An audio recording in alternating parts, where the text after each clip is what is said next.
Sharing is caring. दोनों भाई नाश्ते की टेबल पर बैठे थे। प्रियंका, मेरा नाश्ता कहाँ है? भाभी, मुझे भी ऑफिस के लिए लेट हो रहा है। इस पर प्रियंका किचन में से दोनों के नाश्ते की प्लेट्स लेकर बाहर आती है।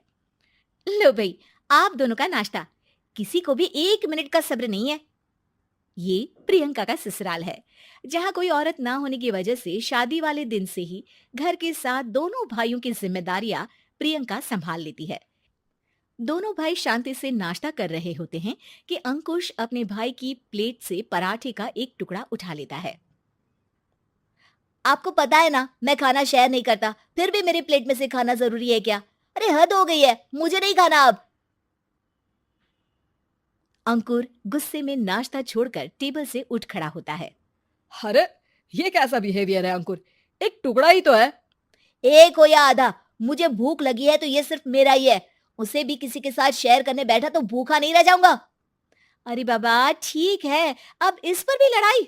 दूसरा बना देती हूँ, पर प्लीज ऐसे खाना बीच में छोड़कर मत जाओ। इससे अन्न का अपमान होता है।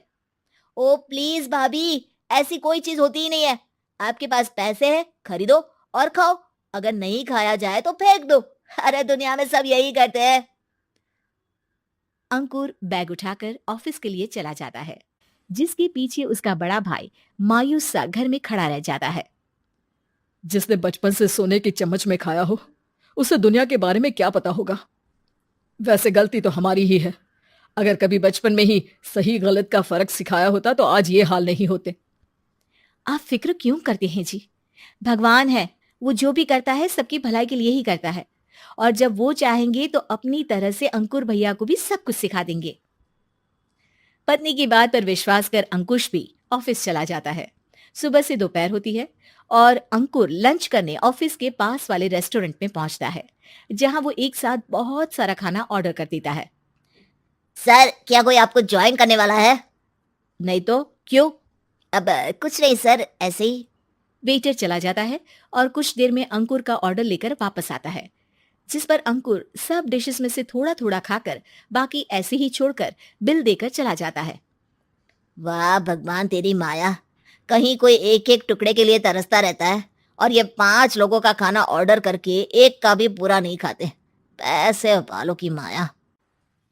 वेटर टेबल साफ कर बचा हुआ सारा खाना लेकर रेस्टोरेंट के पीछे घूम रहे बच्चों के पास पहुंच जाता है, जिसे देख बच्चों के चेहरे खिल उठते हैं। वाह, आज इतना सारा खाना आया। थैंक यू भैया। भगवान आपको खाने की फैक्ट्री बना दे। अगर ये फैक्ट्री मेरी होती तो तुम लोगों को कभी किसी का झूठा बचा हुआ खाना नहीं खाना पड़ता। चलो तुम लोग खाओ, पर ध्यान रखो किसी को पता ना चले, नहीं तो मेरी नौकरी चली जाएगी। इसी के साथ दिन बीतता है और रात को दोनों भाई एक साथ घर पहुंचते हैं। कुछ देर में सब डिनर करने बैठते हैं, जहां अंकुश अंकुर को समझाने की कोशिश करता है। अंकुर, अगर हमें लाइफ में सब कुछ मिला है, इसका ये मतलब नहीं कि तुम उसका गलत फायदा उठाओ, बल्कि तुम्हें उसकी मदद से दूसरों को भी मदद करनी चाहिए। भैया, जिनके पास नहीं है उनकी वजह मैं तो नहीं ना। और ऐसे बहुत लोग हैं जिनके पास सब कुछ है।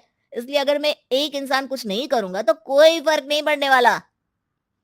तुम्हारे भैया बस एक चीज समझाना चाहते हैं कि जिस चीज की हमारे पास कमी नहीं है, उसे बर्बाद करने से अच्छा है कि लोगों के साथ शेयर करें। इससे हम सिर्फ सामान नहीं, खुशियां भी बांटते हैं, और इसमें तुम्हारा ज्यादा कुछ तो जाएगा नहीं। भैया भाभी की बात सुन अंकुर कुछ बोले बिना उठकर चला जाता है। इसी तरह दिन बीतते रहते हैं, जिसमें अंकुश और प्रियंका कोशिश तो बहुत करते हैं, पर अंकुर पर किसी भी चीज का कोई असर नहीं पड़ता। एक दोपहर अंकुर सैंडविच खाते हुए सड़क के किनारे चल रहा होता है। तभी उसकी नजर आइसक्रीम वाले पर पड़ती है और वो सैंडविच सड़क किनारे फेंक आइसक्रीम खरीदने पहुंच जाता है। अब इसे कहते हैं जिंदगी का सुख। जैसे ही अंकुर आइसक्रीम लेकर पीछे मुड़ता है तो एक आदमी को सड़क से वही सैंडविच उठाते हुए देखता है। वो आदमी बहुत कमजोर, गरीब, जैसे बहुत दिनों से खाना ना खाया हो वैसा लग रहा था। अंकुर उसके पास जाकर खड़ा हो जाता है। उसे देखकर आदमी सैंडविच अंकुर की तरफ कर देता है। आपको भी खाना है क्या? क्या हम इसे आधा आधा कर ले? मुझे बहुत भूख लगी है। वो मेरा ही झूठा सैंडविच है। तुम दूसरा खरीद कर क्यों नहीं खा लेते? इसे क्यों खा रहे हो? अरे भैया, अगर खरीदने के पैसे होते तो 4 दिन से भूखा नहीं घूम रहा होता। हैं? क्या? तुमने 4 दिन से कुछ नहीं खाया, फिर भी इस आधे सैंडविच को मेरे साथ बांटने के लिए तैयार हो गए? क्यों? अरे भैया, पैसा नहीं है तो क्या हुआ, इंसानियत आज भी उतनी महंगी नहीं हुई और ना ही उस पर अमीर गरीब का टैग लगा है जो हम उसे रख ना सके। पर अफसोस, आजकल लोगों के अंदर पोषण, खून या विटामिन से ज्यादा इंसानियत की कमी होने लगी है। आदमी की बातों से अंकुर को समझ में आ जाता है कि वो आज तक कितना गलत काम करता आ रहा था।